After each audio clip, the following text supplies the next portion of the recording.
Buenas noches tengan todos ustedes. Estamos transmitiendo completamente en vivo a través de Zoom y simultáneamente a través de Facebook Live de Yo Soy Médico 17, a quien como siempre agradezco que nos facilite su plataforma para llegar a más profesionales de la salud.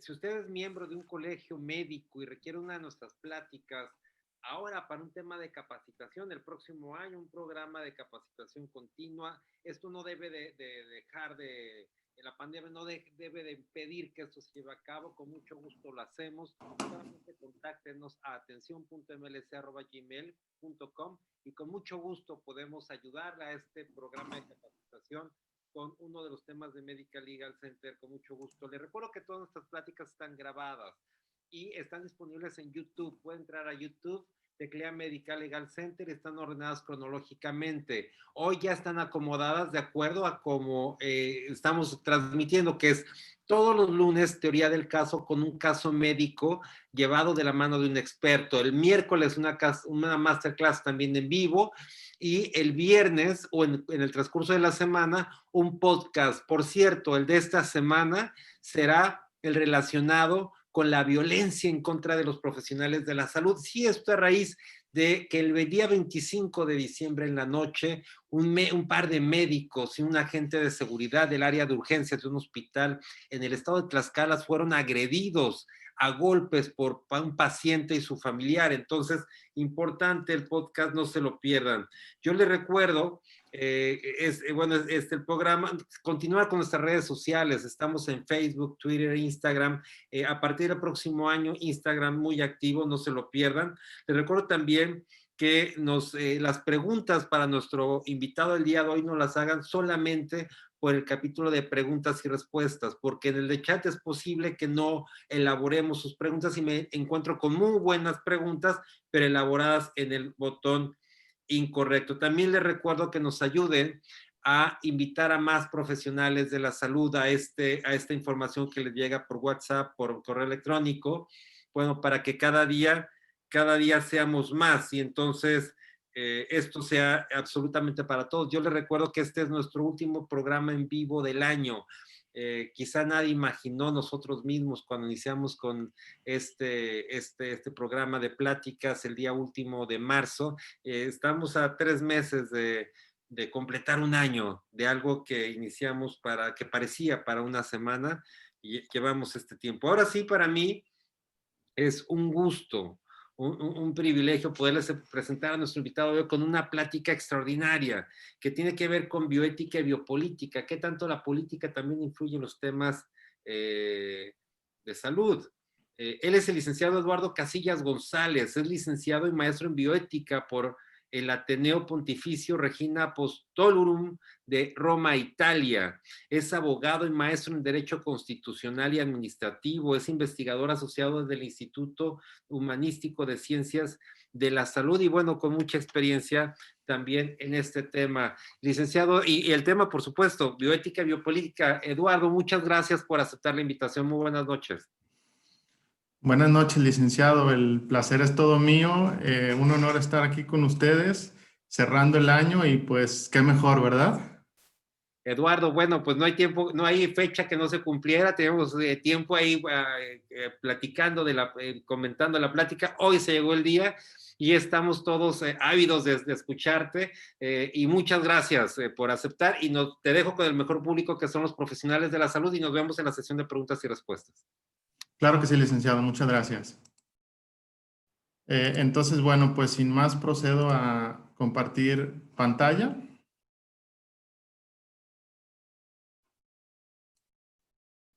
Muy buenas noches para todos. No sé si se logra apreciar correctamente, licenciado. Perfectamente, perfecto, nomás habría que ampliarla y está perfecto. Ok, muy bien.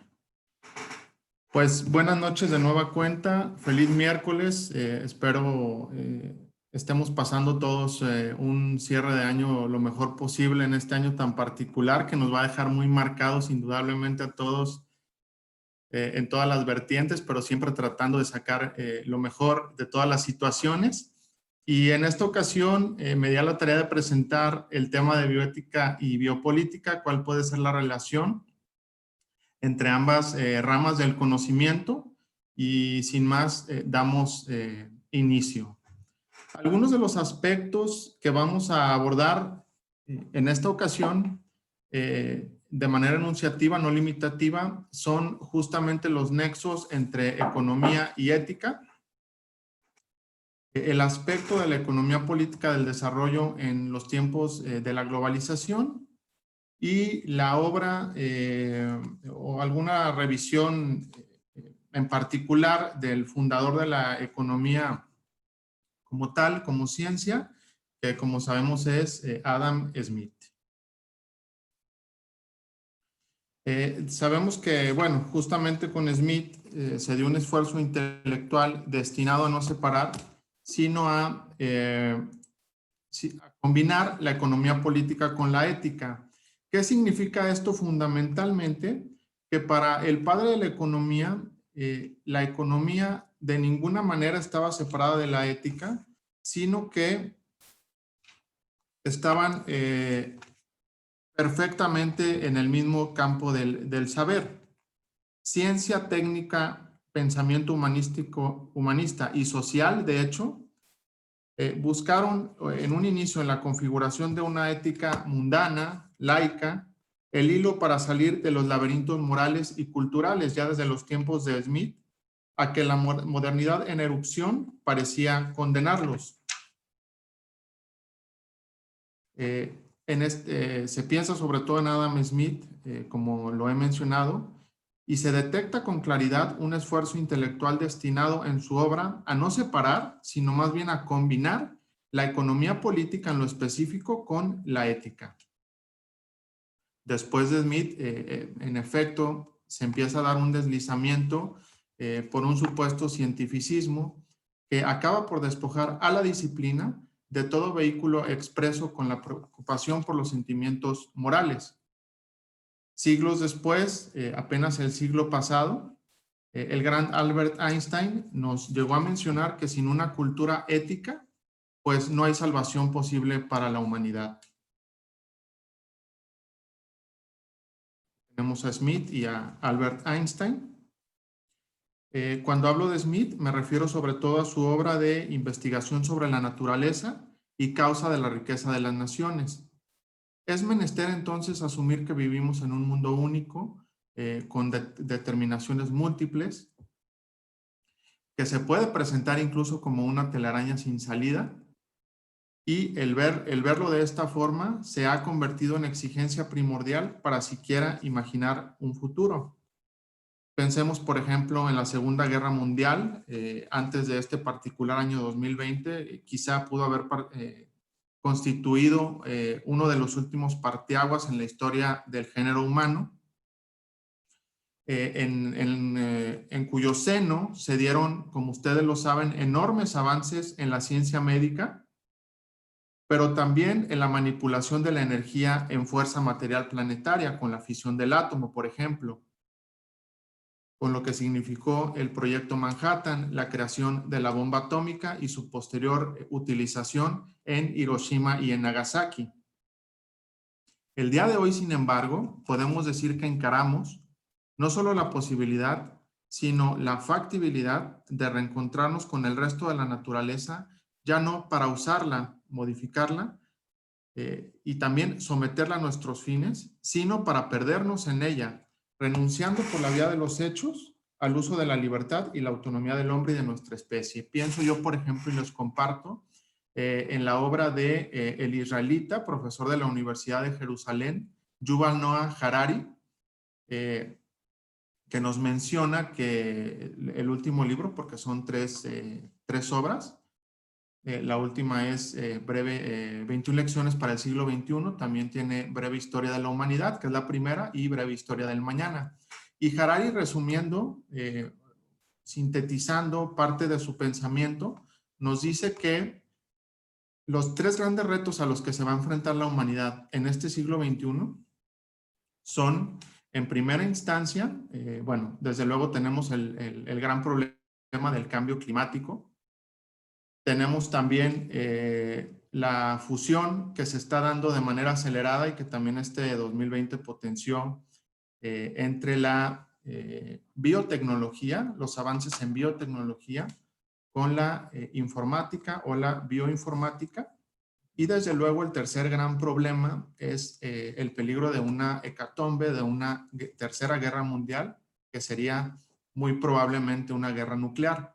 Pero además nos dice Harari que estos tres peligros o estos tres grandes retos, él los ve como retos, no vienen separados, no vienen por compartimientos separados, por así decirlo, si me lo permiten, sino que pueden confluir entre ellos y ahondar las dificultades a las que nos enfrentaremos en este siglo, y eso lo escribió, como les reitero, en 2019. Se presenta este año 2020 particularísimo y, bueno, se da lo que todos hemos conocido, con todas las consecuencias, tanto a nivel sanitario como a nivel económico, político, social, etc. Entonces, el empeño permanente de la economía política va en este sentido. Mencionar también los experimentos neoliberales de la primera fase de la globalización de fin de siglo, en nuestro país, por ejemplo, acentuados sobre todo desde más o menos el año 1988, con la entrada de México al GATT en el ámbito comercial. Y bueno, retomando la relación entre bioética y economía política, me permito citar un párrafo de Juliana González Valenzuela, una importante autora mexicana en el ámbito de la bioética.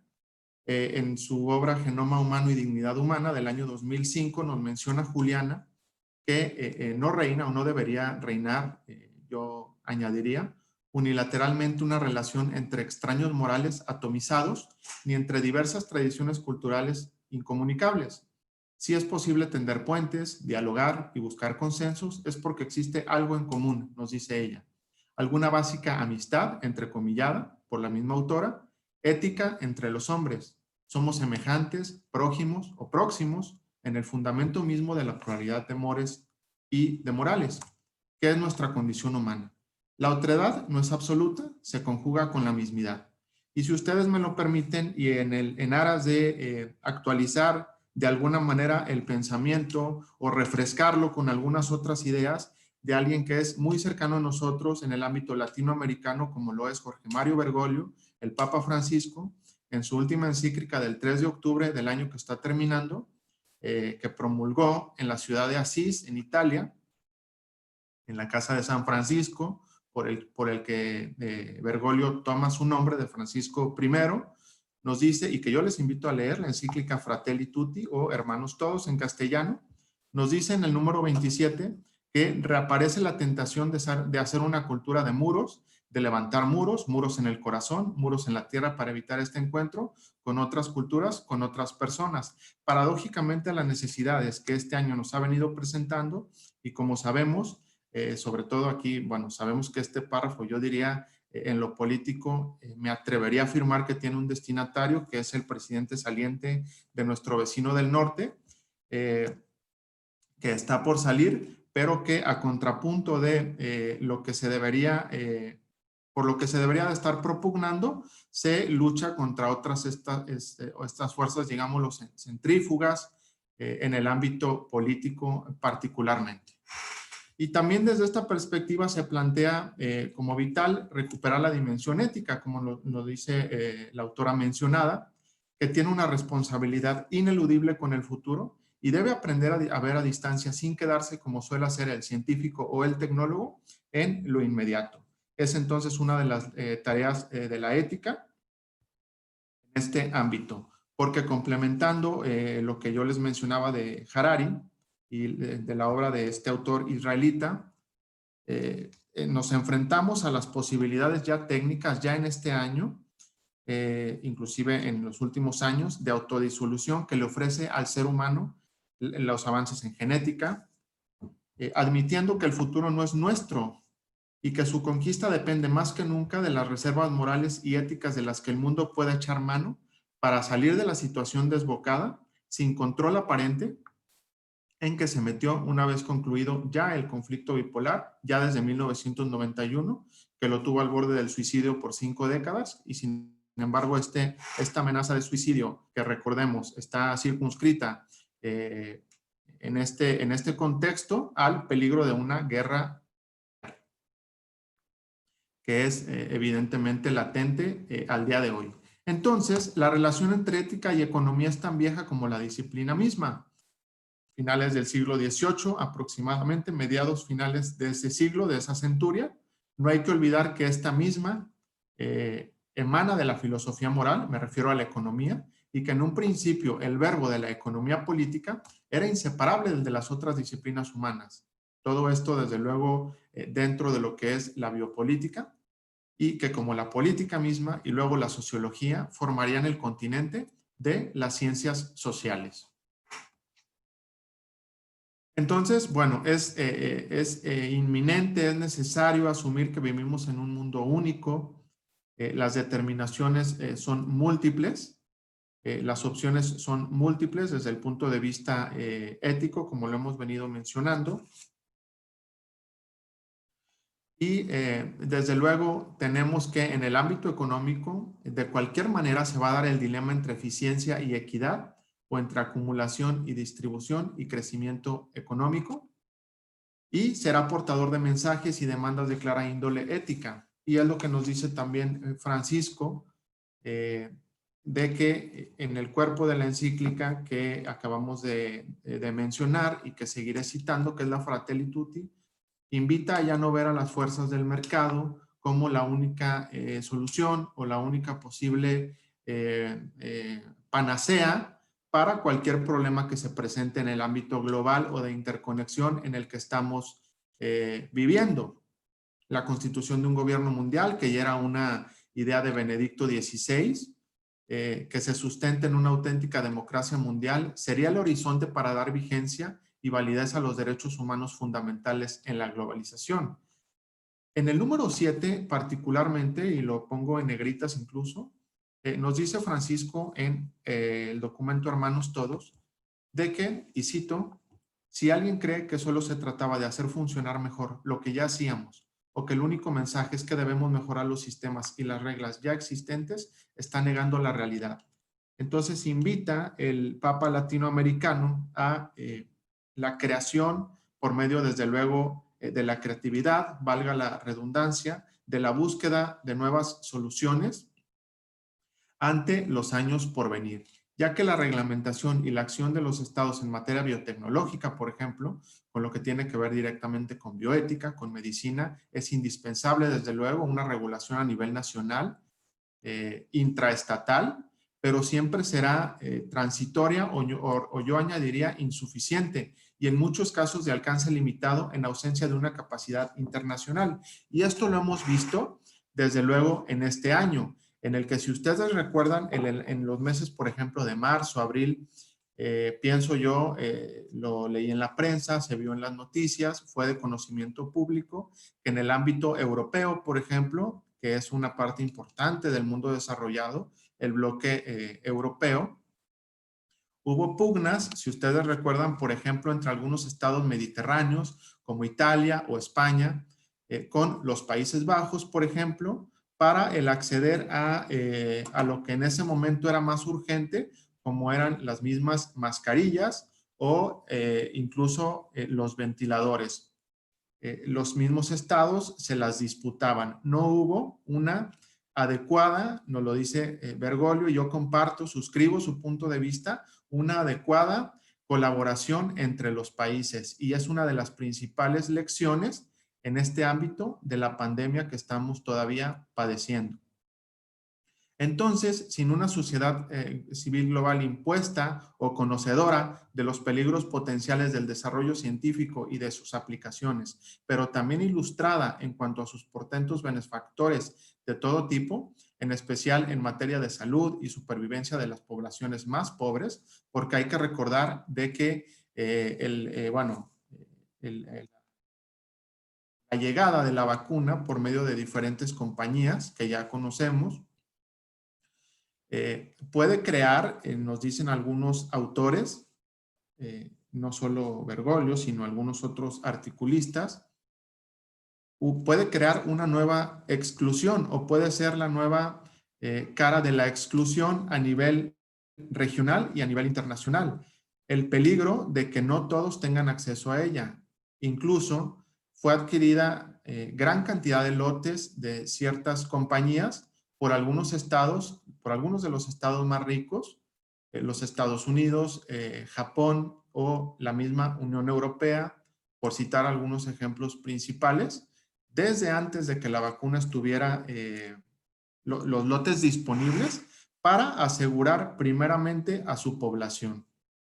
Sabemos que hay otras iniciativas que conocerán, como por ejemplo la iniciativa COVAX en el ámbito de las Naciones Unidas para el acceso, que la vacuna sea de acceso universal, que hay que decirlo, nuestro país lo sugirió en el mismo seno de Naciones Unidas, pero no son vinculantes, no es una iniciativa vinculante y el derecho de propiedad intelectual e industrial de la vacuna sigue vigente, lo cual indudablemente podría crear esta desigualdad en el acceso a los recursos sanitarios, específicamente a la vacuna. Entonces, sin esta sociedad civil global impuesta, será difícil entonces corregir, no se diga superar, esta brecha que se suma a la ya abierta por la explosión del mundo digital, precedentemente a este año 2020 y ahora por el tema de la pandemia y eventualmente de la vacuna.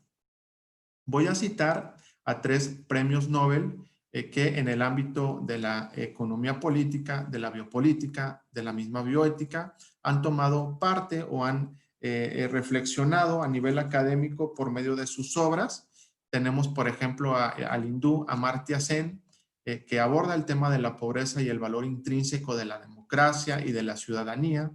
Joseph Stiglitz es otro importantísimo autor que toma por los cuernos el tema de la globalización y sus descontentos y la irresponsabilidad de sus administradores y exégetas, o Robert Solow, que aborda el tema de las obligaciones de las generaciones presentes en relación con el cuidado y el futuro del medio ambiente. Esto nada más a manera de 3 ejemplos de premios Nobel, para quienes la dimensión ética no es extraña, sino al contrario, un insumo imprescindible en su trabajo académico y científico. De tal manera que la dimensión ética es un recurso obligado en su desempeño teórico y analítico, y yo añadiría, desde luego, en el ámbito médico y sobre todo, aún más, en los tiempos que estamos viviendo. Aquí tenemos a los 3 científicos mencionados. Pero un principio que considero yo fundamental no dejar de lado en esta reflexión, en esta charla, es el de la interdependencia. Desde luego, es meridianamente claro en este año 2020, es propio de las economías modernas también, es propio de la interconexión en la que estamos viviendo y que esta pandemia nos lo hizo más que evidente, nos lo recordó de manera pocas veces vista, pero que sin embargo es persistentemente negado en la práctica y en el discurso por algunas élites que confunden, cito a Rolando Cordera Campos, cosmopolitismo con alejamiento o separación respecto de sus comunidades, ciudades, naciones o estados. Francisco, por ejemplo, en el número 12 nos dice que abrirse al mundo es una expresión que hoy ha sido cooptada por la economía y las finanzas, ya que hay más bien mercados donde las personas cumplen roles de consumidores o de espectadores. De este modo, la política se vuelve cada vez más frágil frente a los poderes económicos transnacionales que aplican el divide y reinarás. Y yo añadiría que la política se vuelve también cada vez más frágil ante el poder de la rapidez, mejor dicho, con que la tecnología y la técnica en general avanzan. Los mismos estados o los mismos gobiernos, quienes los encabezan, se enfrentan a cada vez más dificultades ante estas fuerzas, llamémoslas centrípetas, externas a ellos, pero que hacen la labor de gobierno increíblemente difícil, más que nada en los tiempos que corren. Otro principio sería el de la razón práctica, ya que sin una redistribución eficaz a escala planetaria de los bienes sociales que genera la ciencia aplicada, no hay más camino que una globalización segmentada, una migración desbocada, como lo estamos viendo cada vez en mayor escala, y como respuesta a ella, el surgimiento de regímenes de fuerza negadores de la democracia y los derechos humanos. Está el ejemplo de Donald Trump, Está el ejemplo de Jair Bolsonaro en Brasil, o incluso el del gobierno federal actual en alguna de sus caras o vertientes o aspectos. El convertir a la pobreza en historia ya era un empeño de hombres de la ilustración como Condorcet, Thomas Paine o el mismo Adam Smith. Keynes llegó a profetizar incluso que en no más de 100 años su patria y otros países avanzados habrían superado el problema económico fundamental, el de la pobreza. Sin embargo, sabemos que esto no ha sucedido. Al contrario, la pobreza, según datos de la CEPAL, de la Comisión Económica para América Latina, o en el ámbito interno del mismo INEGI, se viene acentuando y sabemos de que vamos a tener incluso un retroceso o un incremento del número de pobres en nuestro país del orden de 10 millones de personas más o menos por las afectaciones que ha dejado consigo la pandemia. Entonces, el dejar atrás la pobreza requiere una acción internacional concertada que no puede depender solo de las ONG, pero tampoco de los gobiernos únicamente. Tendría que ser una labor en conjunto. Si ustedes piensan, por ejemplo, en el tema del cambio climático, en el ámbito del derecho internacional público, tienen sobre todo importancia los estados o los países al momento de tomar decisiones o iniciativas, sobre todo en este ámbito. Pero cada vez ha sido más acentuada, sabemos el caso de la adolescente sueca Greta Thunberg, la labor de la sociedad civil o las iniciativas de la sociedad civil para ir cada vez teniendo más incidencia en los foros internacionales. Incluso Thunberg se ha presentado en la Asamblea General de Naciones Unidas, esto a manera de ejemplo, en el tema exclusivo del cambio climático, pero de la importancia que en lo general puede tener la sociedad civil en la incidencia de los temas que a todos nos atañen. Implica un gran compromiso social de orden planetario, sustentado en los estados, como lo hemos dicho, pero a la vez mediado por las sociedades civiles y sus observatorios. Sintetizando un poco el tema de Smith, la preocupación por la ética forma parte del núcleo original del discurso fundador del padre de la economía. La vida económica entonces estaba intrínsecamente ligada con la vida política y la intelectual, y de tal manera el pensamiento económico aparecía vinculado con la reflexión religiosa, política, filosófica. En 1789, se da la Revolución Francesa, desde luego lo conocemos, y en esos años más o menos también es que se da la obra de Smith, en esas décadas. La Edad Media no estaba tan lejana como la está ahora, con todos sus resabios de aportaciones al conocimiento en general, la escolástica, por ejemplo. Entonces, la economía estaba intrínsecamente ligado también con aspectos incluso religiosos. Después se da la Ilustración, esto se matiza un poco, pero yo diría que no del todo. Entonces, las fuentes de la riqueza residían en las instituciones políticas y legales, pero también en la historia de la mente humana. Complementando lo que hemos venido diciendo, la obra de Smith era una agenda de liberación y emancipación de la sociedad a través del comercio y de la libertad de acción individual. Se trataba de un plan individual de igualdad, libertad y justicia, cuya implantación dependía también de instituciones y de cambios políticos sustanciales.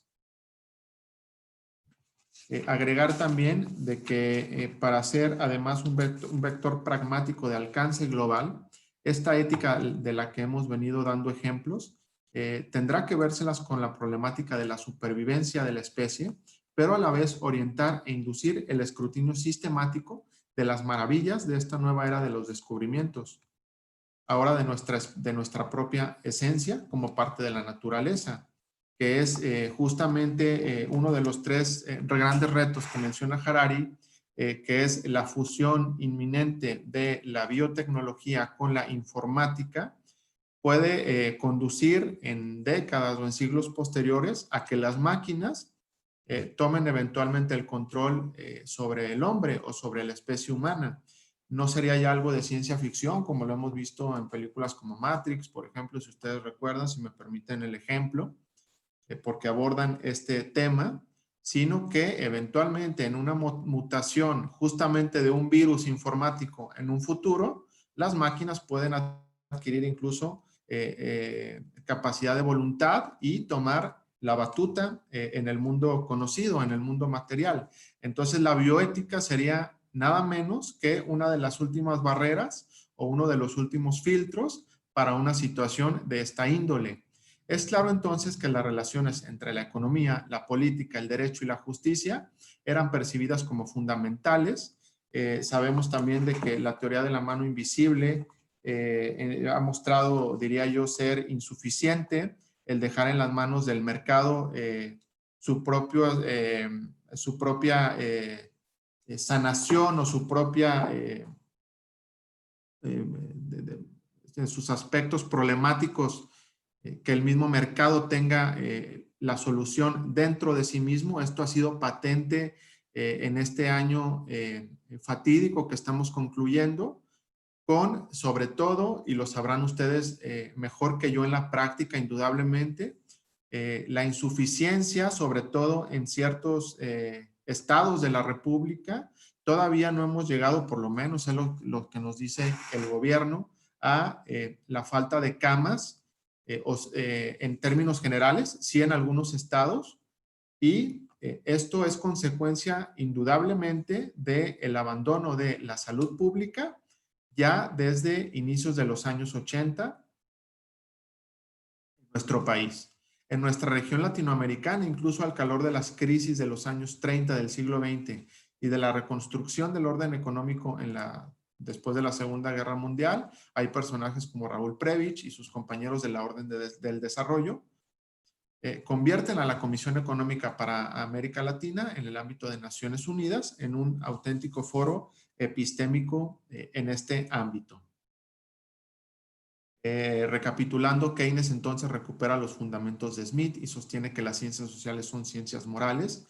Este mismo autor buscaba diseñar conscientemente una alternativa al comunismo de planificación centralizada,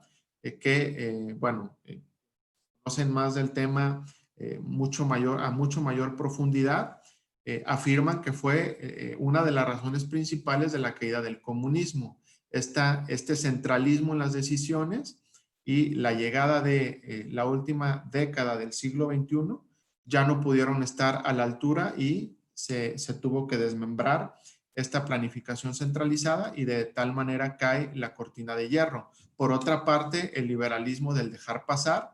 Entonces, Keynes busca una alternativa en este sentido. La ética entonces reaparece al calor del debate global y se vuelve un imperativo fundamental para la supervivencia, un poco a manera de síntesis. La Segunda Guerra Mundial puso en intenso estado de fusión a las culturas y a la experiencia humana acumulada. Por sus magnitudes, indudablemente esta segunda conflagración mundial fue la primera gran vivencia masiva de la globalización en el mundo.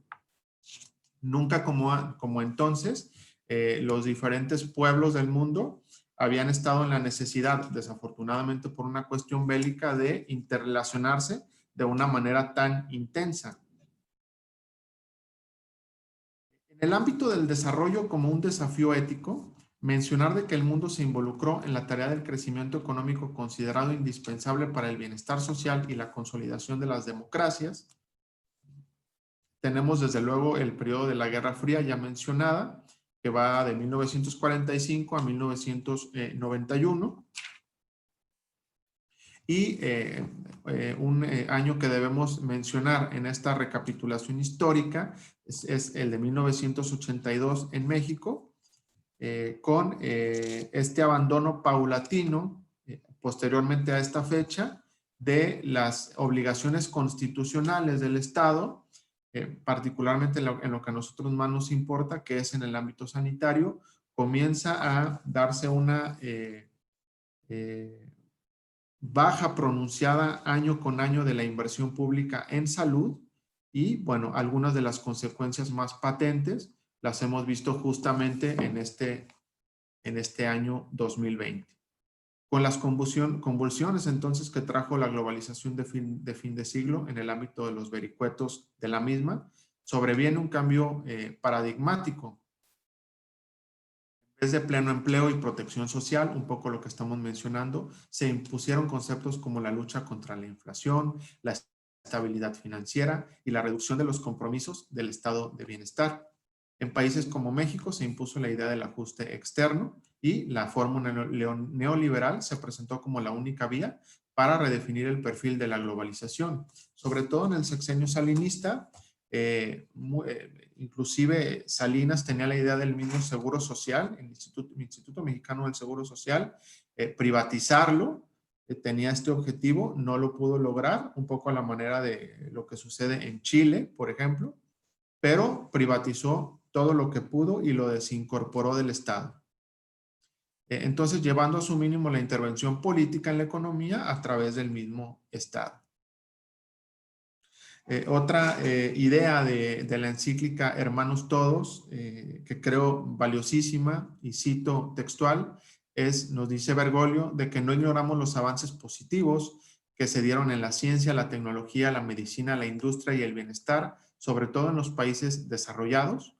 No obstante, subrayamos que junto a tales progresos históricos grandes y valiosos, se constata un deterioro en la ética, condiciona la acción internacional y un debilitamiento de los valores espirituales y del sentido de responsabilidad. Porque es importante mencionar que el Papa en este documento no se refiere o no se dirige, mejor dicho, únicamente a las personas creyentes, sino en general a todas las personas de buena voluntad en general. Entonces me parece valiosa esta cita del número 29. En el mismo contexto del desarrollo como desafío ético, tenemos las metas del milenio de las Naciones Unidas, que incluso en la Universidad de Anáhuac, México, donde tengo la oportunidad de participar como investigador asociado, es incluso este análisis de las metas del milenio, una línea de investigación per se, y con todas las vertientes que ello involucra. En el centro de estas configuraciones sociales estuvo y estará la del derecho al desarrollo que ahora conlleva, y la del desarrollo de los derechos que concreten y den perspectiva a una ética global impuesta como necesidad de supervivencia por la propia globalización.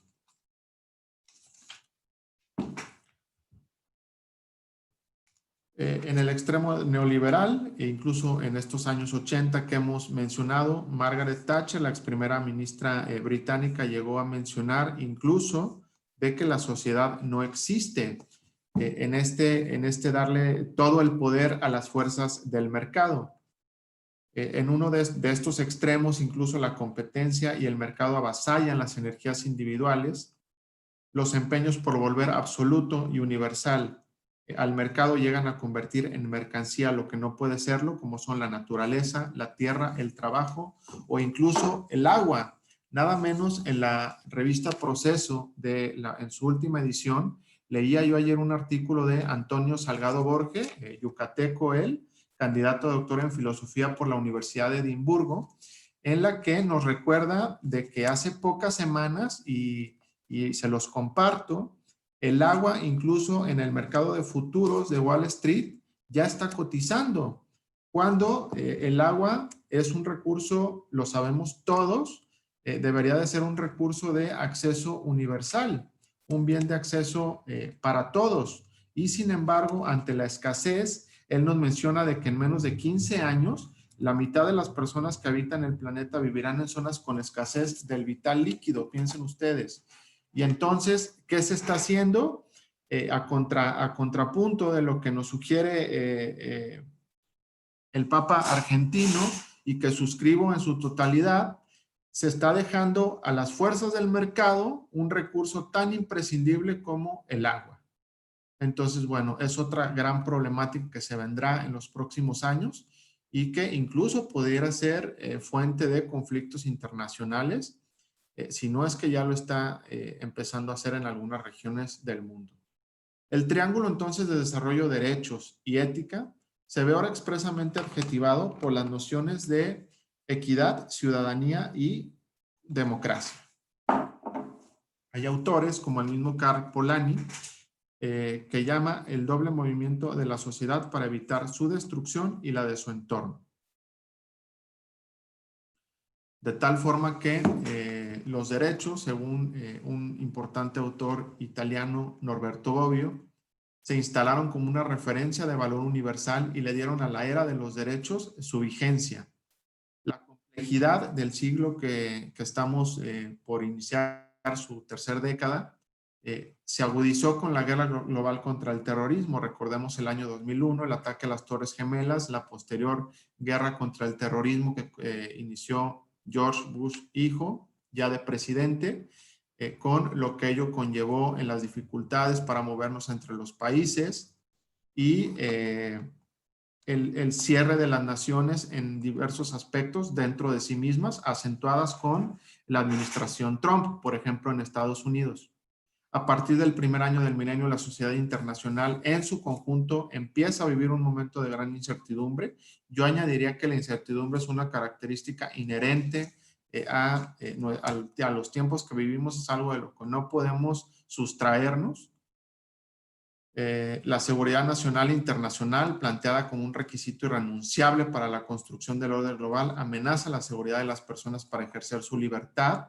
Esto lo vemos incluso en el ámbito de la pandemia de COVID-19, cómo se cerraron las fronteras de algunos estados o dentro de los mismos estados se prohibieron las libertades individuales de libre tránsito, por ejemplo. Esto fue objetado en países como Francia, Alemania. Hay movimientos incluso que objetan la necesidad de la reclusión para parar el avance de la pandemia. Y bueno, esto viene a añadir dificultad o una problemática adicional al análisis y al trabajo intersectorial en el tema de la pandemia de COVID-19. Entonces, de lo que se trataría es de construir una integración mundial basada en el Estado de Derecho. Tenemos desde luego el problema de la migración masiva y de la conculcación de derechos y libertades que viene con ella. Por ejemplo, pensemos en la guerra en Siria y los 10 millones de desplazados de ese país a otras naciones. Por ejemplo, he leído recientemente de que la población siria está siendo utilizada, por ejemplo, por los rusos para conflictos en otras naciones. O sea, los sirios se prestan para colaborar en conflictos, por ejemplo, en Libia. Entonces, es absurdo que esta situación, es impensable que esto se esté presentando en el año 2020 y sin embargo se está produciendo. Estamos en una era de los extremos, como lo menciona Eric Hobsbawm. Voy concluyendo. Entonces, es menester abordar el paquete de derechos económicos, sociales y culturales articulados por el objetivo de construir sociedades más equitativas. Sostengo que ese debería de ser el objetivo o el eje. El derecho al desarrollo se nutre de esos derechos ya mencionados, económicos, sociales y culturales, que deben verse como derechos que respondan a los valores globales de igualdad, solidaridad y no discriminación, y entenderse, como lo dicen las mismas Naciones Unidas, como universales e indivisibles, además de interdependientes con los derechos civiles y políticos. Es con lo que yo concluyo en este momento, dando espacio entonces a sus comentarios, preguntas. Quedo a sus órdenes. Muchísimas gracias por su paciencia y atención. Eduardo, increíble, muchísimas gracias, increíble, muy buena plática. ¿Habrá forma de que nos ayudaras a dejar de compartir pantalla para que pudiéramos vernos solamente nosotros dos y empezar con las preguntas? Sí, claro que sí, licenciado. Muchas gracias. Bueno, tenemos de Facebook a Marcela Álvarez, dice, saludos de la frontera de Costa Rica con Panamá, feliz año, me encanta el tema, estudié a Martí Sen, me pareció maravilloso, y su pregunta es, dice, vincula la bioética con textos religiosos, he encontrado muy poca literatura para poder sustentar algunas ideas con respecto al hecho de la unción de enfermos, la cual, por cierto, no se brinda ahora por la pandemia. También para justificar la ética de respetar las distintas creencias o la ausencia de fallas dentro de los hospitales. ¿Podría recomendarnos literatura o especialistas que traten el tema? Sí, claro. Bueno, menciona usted o la persona que amablemente nos comparte su reflexión de que son temas o documentos religiosos. Ciertamente son documentos pontificios, en este caso el que yo mencioné. Sin embargo, los aspectos que en ellos se mencionan, por ejemplo, en una encíclica, específicamente la Fratelli Tutti, estoy convencido que son de utilidad en general, en términos generales. Incluso el mismo Papa menciona de que se dio en una convergencia de ideas con el principal líder del mundo musulmán y cita también a personajes no católicos en su encíclica, como el ex arzobispo sudafricano no católico, Desmond Tutu, al mismo Gandhi, por ejemplo. Entonces, creo que más allá de su origen, son documentos que tienen una inmensa valía en el ámbito incluso científico y como literatura para el tema de unción de los enfermos y en general cuestiones de filosofía moral, incluso de teología moral. Yo recomiendo los documentos disponibles en la página del Vaticano, vatican.va, de la Sagrada Congregación para la Doctrina de la Fe. Es lo que yo podría sugerirle en este momento, el licenciado. Esmeralda Ortega pregunta, ¿cómo hacer que esta especie comprenda que la ética moral es también irracional y autodestructiva? ¿Cuál es la lógica de permitir que el mercado de bases egoístas norme la psicología de masas y la convivencia humana? Sí, bueno, yo creo que justamente este año 2020 nos ha, si ustedes me lo permiten, restregado directamente a todos de que el mercado no puede ser la única fuerza dominante en el mundo, en las relaciones entre los estados, en las relaciones entre los seres humanos. Y el tema, por eso es que me permití justamente, particularmente por eso, traer a colación el documento del Papa Francisco y que nos invita a crear alternativas en el ámbito interno y externo de solución a los problemas y particularmente él llama a, desde el ámbito comunitario, desde las tienditas de la esquina, si ustedes me los permiten, desde la relación entre los grupos vecinales, ir creando redes de ayuda entre las personas y que incluso en esta situación que estamos viviendo se han mostrado como soluciones a la mano. Excelente. El doctor Marco Chavarría dice, ¿qué opinas sobre la imposición, más bien de la creación de una sola moneda mundial, así como una sola religión y la aniquilación del cristianismo? O sea, ¿esto es viable? ¿No? ¿Cuál es la opinión? Bueno, la aniquilación del cristianismo no me podría pronunciar, no he leído algo al respecto. En cuanto al Bitcoin, sin ser especialista en el tema como tal, sé que aún no está consolidado el aspecto del Bitcoin. Los mercados, ahora sí que los mercados, que son los que más saben al respecto, no se han decantado todavía por esa opción. Por una serie de cuestiones ya más técnicas en el ámbito bursátil que no me atrevo a especificar, pero no la vería yo todavía, en mi humilde opinión, como una solución, ni mucho menos a la problemática por la que estamos atravesando particularmente en esta época. Excelente. El doctor Raúl Díaz González, ¿considera usted que tenemos un reto ante las nuevas corrientes políticas en nuestro país? Observo que se han apoyado también en la premisa de Nicolás Maquiavelo para dividirnos aún más. La pregunta sería, licenciado, perdón.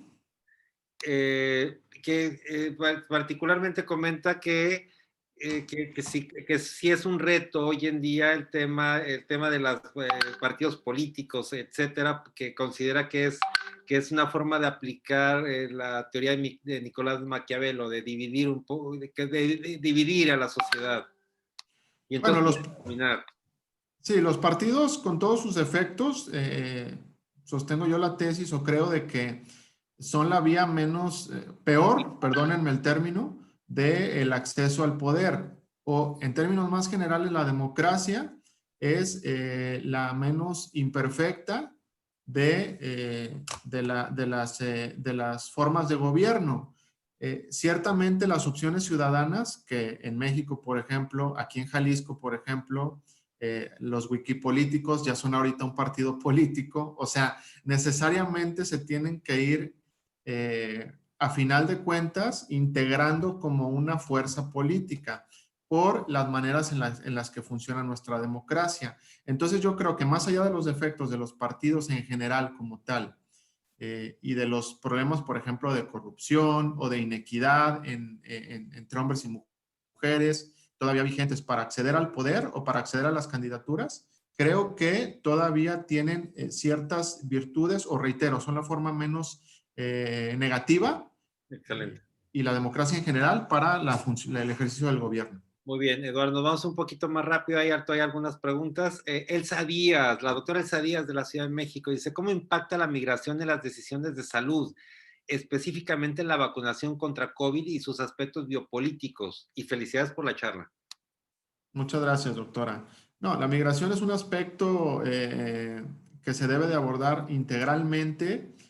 Sabemos, por ejemplo, he leído recientemente de que los migrantes, por ejemplo, que por la iniciativa del presidente Trump y que nuestro gobierno suscribió, por ejemplo, que están detenidos en el sur del país por la Guardia Nacional, están enfrentando, además de los problemas inherentes a la pobreza, al haber tenido que salir de su tierra, al estatus de ilegales en un país extranjero, el riesgo de contagio. Entonces, por el hacinamiento en el que están en los lugares en los que se encuentran.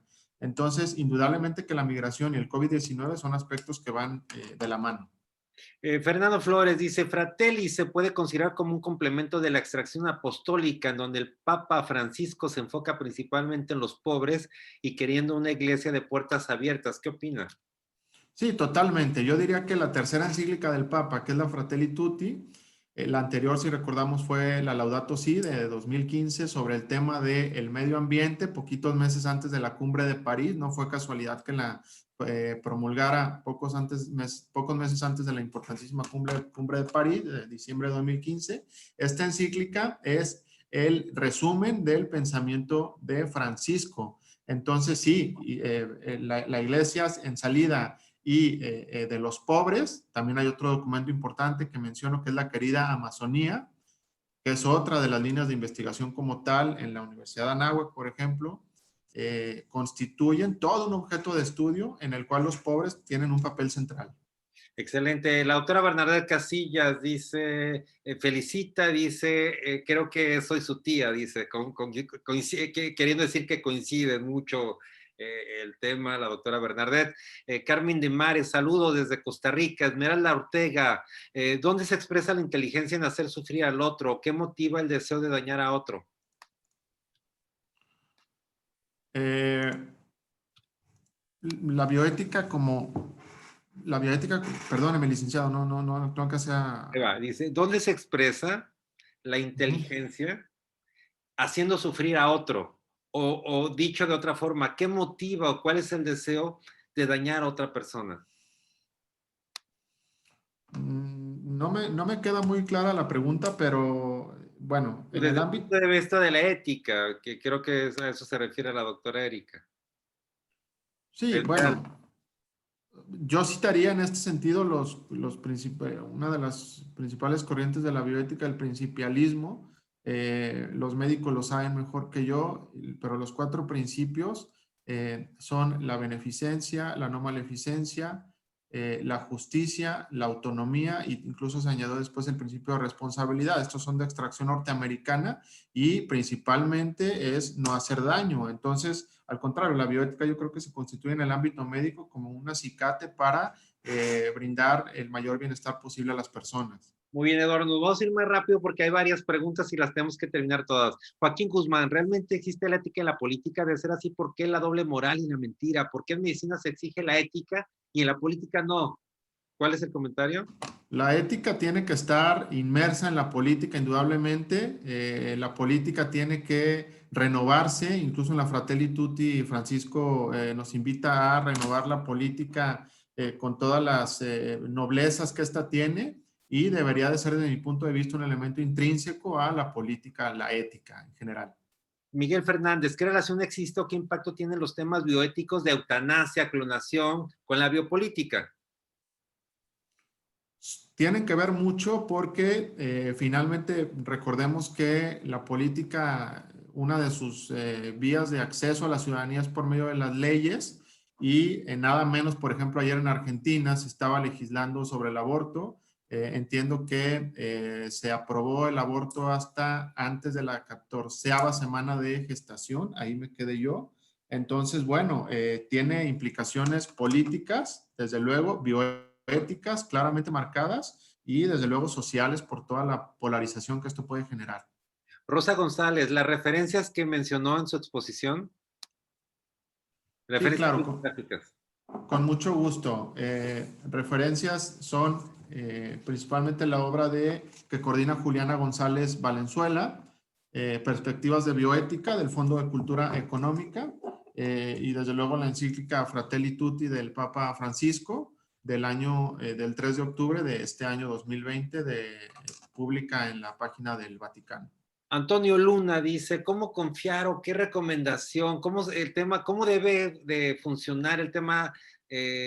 ¿Cómo verificar que la Secretaría de Salud esté actuando éticamente, el Estado está actuando éticamente con el uso y distribución y selección de grupos para vacunas COVID?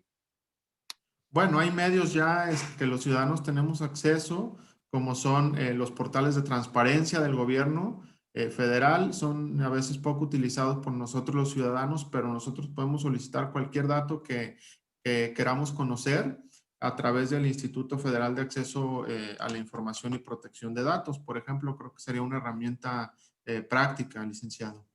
Armando Dávalos, el razonamiento social vigente desvincula la ética de los procesos económicos y políticos, impidiendo el bienestar de los grupos sociales, iniciando con el respeto a la familia. Hugo Sánchez, parece que nos estamos acostumbrando a continuar sirviendo con las deficiencias. Todos los años hay muchas promesas del sector salud para mejorar los servicios y termina el año y pasan los años en peores condiciones de servicio. El cambio es urgente. Hemos exigido esto por muchos tiempos, no hay respuesta. ¿Qué debemos hacer? ¿Qué nos recomienda la sociedad civil? Es urgente actuar. Sí, la sociedad civil juega ya un papel fundamental. Mencioné yo los ejemplos a nivel internacional en el tema de cambio climático con Greta Thunberg. A nivel local también la importancia que están tomando las ONGs son cada vez mayores. Ya las grandes soluciones, lo sabemos cada vez más claramente, no dependen nada más de los gobiernos, dependen de las iniciativas ciudadanas y en los ámbitos que a nosotros nos importan, que son sobre todo el sanitario. En este caso, no debería de ser diferente. Deberíamos de tomar cada vez mayor la iniciativa como ciudadanos, organizados desde luego. Excelente. Alberto Casillas, basarse constantemente en una encíclica puede ser tendencioso. No, yo creo que no es basarse constantemente en una encíclica, es tomar una referencia que me parece importante en el año que está terminando por todas las particularmente referencias al mercado, referencias a la necesidad de cooperación internacional efectiva que he venido mencionando, a una renovación en todos los ámbitos, empezando por el del pensamiento, etcétera. Bueno, excelente. Otredad y mismidad, dice Jesús Rodríguez. ¿Algún comentario? El Sí, mismo sí, adelante. sí, creo que tiene que ver también con la cultura del descarte, que tiene mucha relevancia en el pensamiento de Bergoglio, que bueno, lo menciono con tanto, lo reitero tanto porque es una de las principales líneas de investigación que vengo trabajando y tiene que ver con la importancia del otro como un factor central en el desarrollo de cualquier política pública, empezando desde luego con el ámbito sanitario, que sería la alteridad también, ¿verdad? Exacto. Y Eduardo, de alguna manera, el derecho humano a la salud es superior a a muchas regulaciones, incluso es un tema inherente a la persona. Y vemos cómo hoy en día quien tiene salud, lamentablemente, son aquellas personas, algunas personas que viven en estados política o económicamente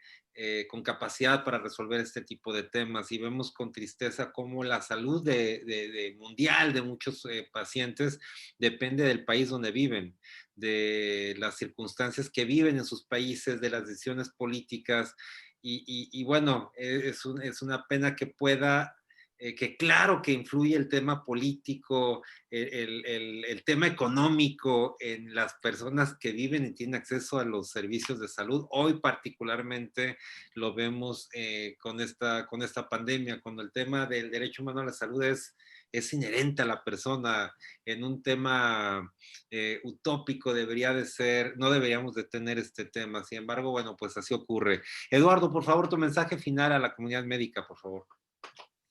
Bueno, cierro con un agradecimiento por la labor que han desempeñado en este año.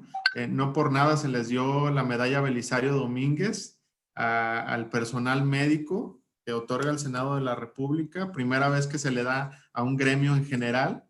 Agradecer por la labor que desempeñan todos los días, por la labor que han desempeñado particularmente en este año 2020.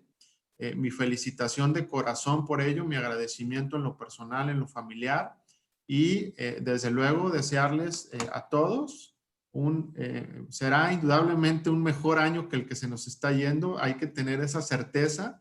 Un feliz año nuevo y un abrazo a la distancia para todos desde aquí, desde Guadalajara. Y para usted también, licenciado, lo mejor. Eduardo, yo también muchas gracias. Yo quiero agradecer a la comunidad, primero por aceptar, Eduardo, venir. Muchas gracias, excelente plática.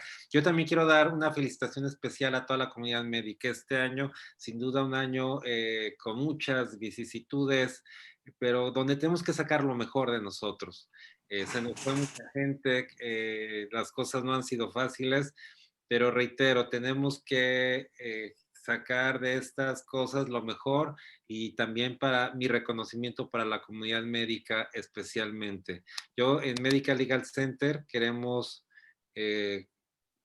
compartir este video para ustedes. 2020 nos deja un año con muchas experiencias, con grandes retos, especialmente para la comunidad médica. En Medical Legal Center estamos muy orgullosos del trabajo que desempeñaron especialmente este año. Y es por ello que el cuerpo directivo, consejo de administración y cada uno de los integrantes de Medical Legal Center queremos desearles un extraordinario 2021, lleno de bendiciones, lleno de esperanza. Gracias. Muchas gracias. Feliz año nuevo.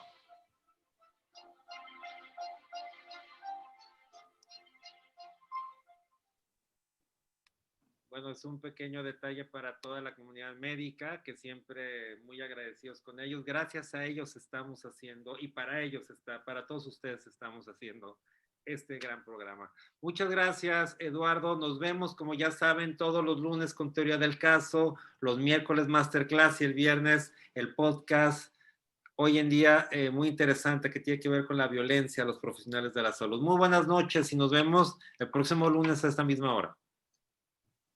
Hasta luego, buenas noches. Bye.